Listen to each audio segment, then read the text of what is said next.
हरे भरे खेतों के बीच बसा था रामपुर गांव। चारों ओर फैली मिट्टी की खुशबू, कच्चे रास्तों पर चलते बैलगाड़ी के पहिए और सुबह सुबह मंदिर की घंटी की आवाज, यही इस गांव की पहचान थी। यहाँ की हवा में शांति थी, लेकिन लोगों की जिंदगी संघर्ष से भरी हुई थी। गांव के ज्यादातर लोग किसान थे। बारिश ठीक हो जाए तो घरों में खुशी आती, और अगर मौसम रूठ जाए तो चूल्हे की आग भी ठंडी पड़ जाती। फिर भी गांव वाले हिम्मत नहीं हारते थे। सुबह सूरज निकलने से पहले खेतों की ओर निकल जाना और शाम को थके कदमों से लौटना, यही उनका रोज का जीवन था। गांव के बीचों बीच एक पुराना बरगद का पेड़ था, जहां हर शाम चौपाल लगती। वहीं लोग अपने सुख दुख बांटते। गांव के जमींदार का बेटा रोहन, जो अभी अभी शहर से आया था, जंगल की तरफ जा रहा था। चेहरे पर उत्साह और खुशी दोनों झलक रहे थे, जैसे किसी अपने से मिलने की खुशी थी। रोहन, आखिर कब तक हम ऐसे मिलते रहेंगे?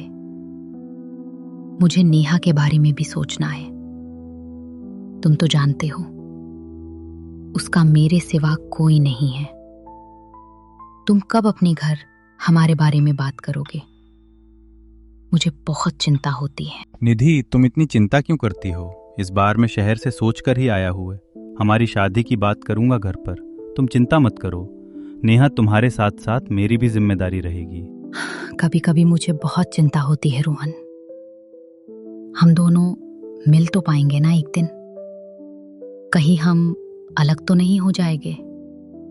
मैं तुम्हारे बिना नहीं रह पाऊंगी।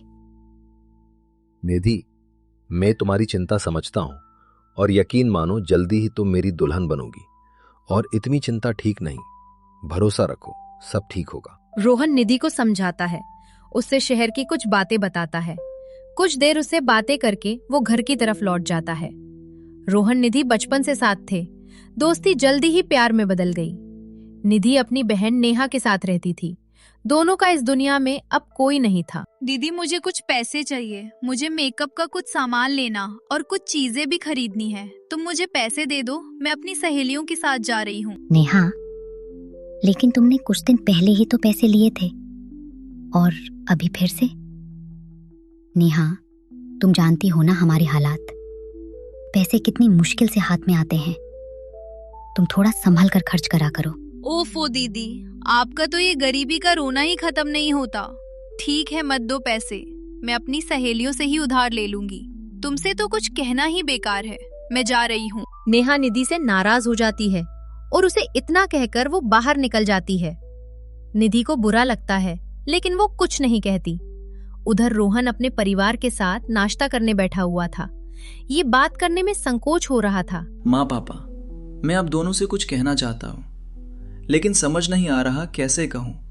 बात बहुत जरूरी है करना, लेकिन पता नहीं आप लोग क्या कहेंगे। रोहन बेटा, तुम इतना क्यों सोच रहे हो? कहो, क्या कहना चाहते हो?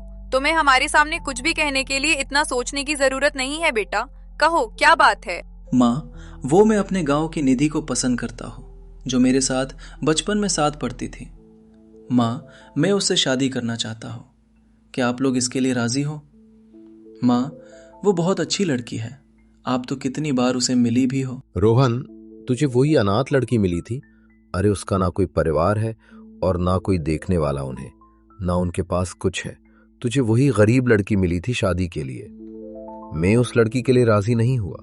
तेरे लिए रोज बड़े बड़े सेठ की लड़कियों के रिश्ते आते हैं, और तू उस गरीब को इस घर में लाना चाहता है। शांत हो जाइए आप। निधि सच में बहुत अच्छी लड़की है, समझदार है, घर चलाना आता है। वो अकेले रहकर अपनी बहन को पाल रही है। आजकल कहाँ मिलती है ऐसी लड़कियाँ। बड़े घर की लड़कियाँ इतनी समझदार नहीं होती है जी। एक बार निधि से बातचीत करके तो देखिए। ठीक है फिर रोहन, अगर तुम्हारी माँ कह रही है तो हम उससे मिलकर बात करके देखते हैं। शादी जैसा बड़ा फैसला अचानक नहीं ले सकते हैं। अगर हमें निधि पसंद आई तो हम तुम्हारी शादी के लिए तैयार हो जाएंगे। तुम उसे घर ले आना।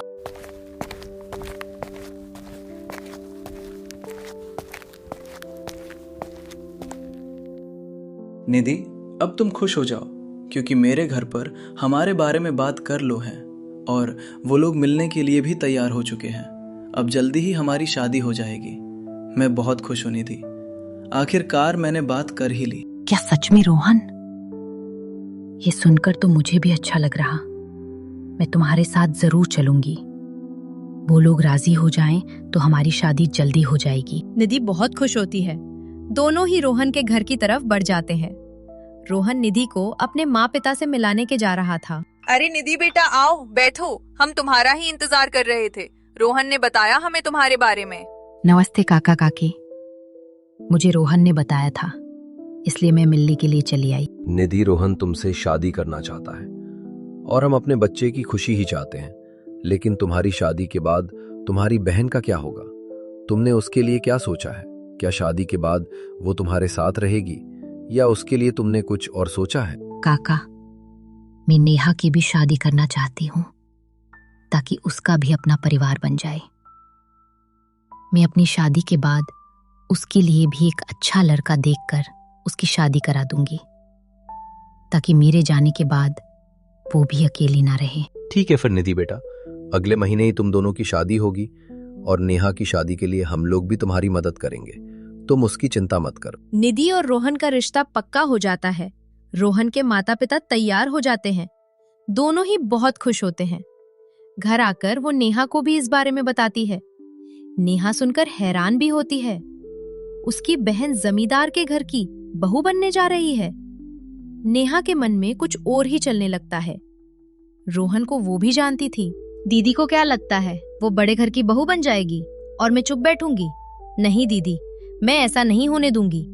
रोहन से शादी तो मेरी ही होगी। चाहे आप कितने ही सपने सजा लो, उसके घर तो मैं ही जाऊंगी। उसके लिए भले मुझे आपकी ही जान क्यों ना लेनी पड़े, मैं पीछे नहीं हटूंगी। इस बार मैं कोई समझौता नहीं करूंगी। नेहा ने अपनी बहन के खिलाफ साजिश कर ली थी।